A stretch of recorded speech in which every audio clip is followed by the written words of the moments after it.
Hi guys! Welcome back again to our channel. So for today's video, Dasmariñas pa rin po tayo and yung pupuntahan nating property is malapit po dito sa Vista Mall, Dasmariñas, Cavite.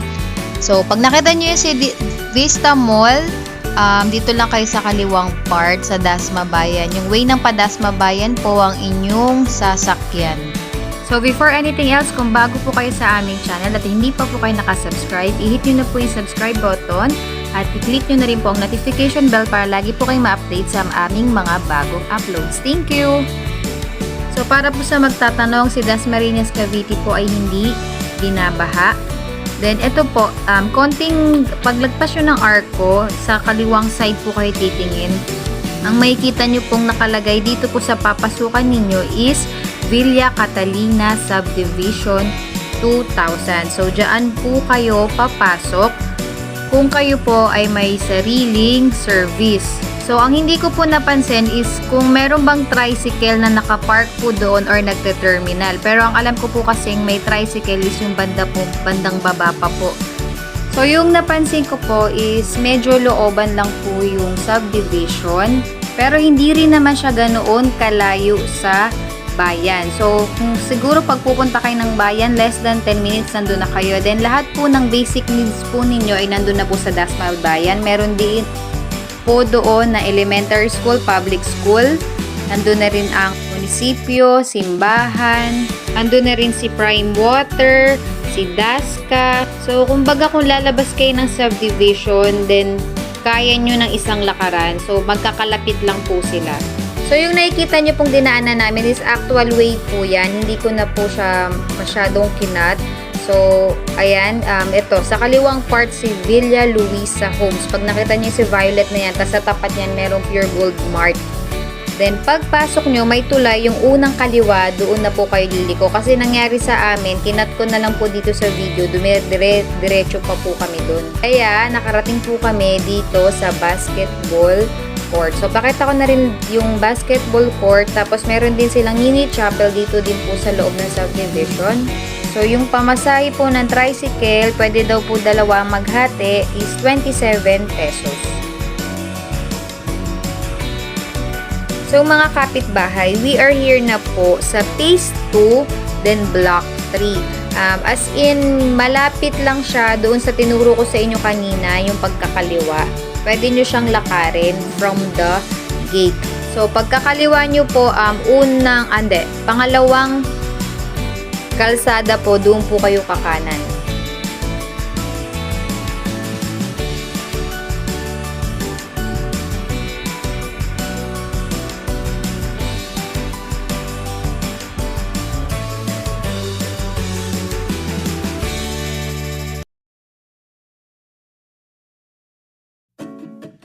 So guys, this is the actual unit of Villa Luisa Homes 2, Phase 2, Block 3, Lot 33. So this is townhouse with the lot area of 55 square meter and the floor area of 39 square meter. So, ito po ay end unit. Kasi as you can see sa kanan, ayan, may extra space po dyan. So, in-extend po ng dating may-ari. Nag-hesitant ako kasi sabi ko kung bahay ba. Kasi may nakalagay doon sa gilid na dental clinic. So, dati po may parang nag-rent po dyan. Tapos, hindi na rin sure yung kapitbahay kung ilang years nang walang nakatira. So, ayan yung paligid nitong Block 3, Lot 33.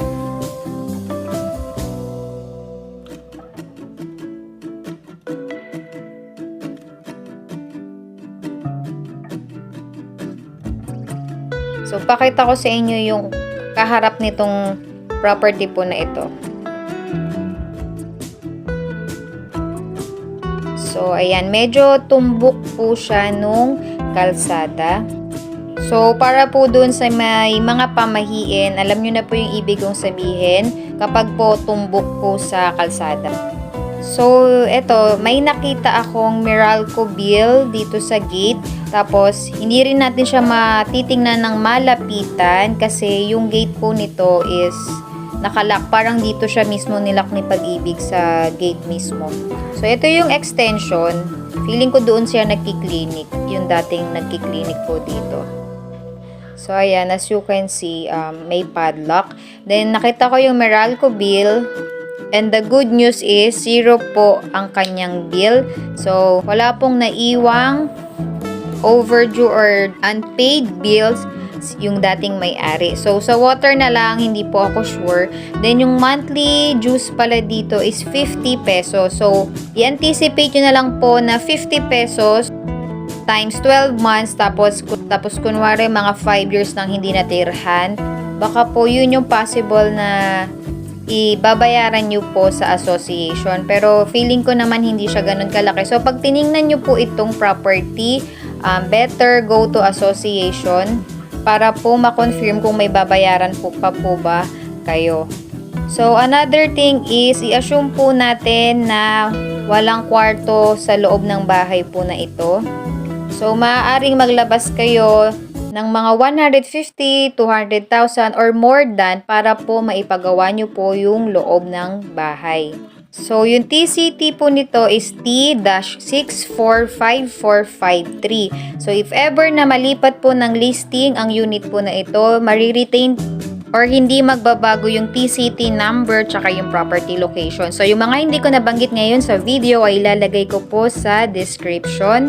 So, malalaman ko po talagang nanood po kayo ng aking video kapag po hindi nyo po tinanong yung details sa comment section.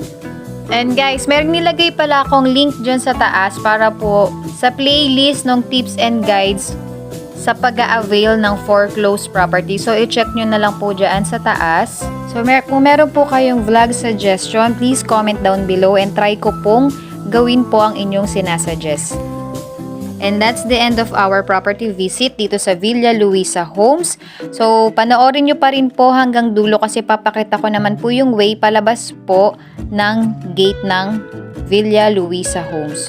So, sa lahat po ng laging nanonood, nakasubscribe at nakaabang sa aming videos, maraming salamat po. At sa lahat po ng magbibid, isang malaking good luck po sa inyong lahat. God bless you all. Keep safe always. Bye!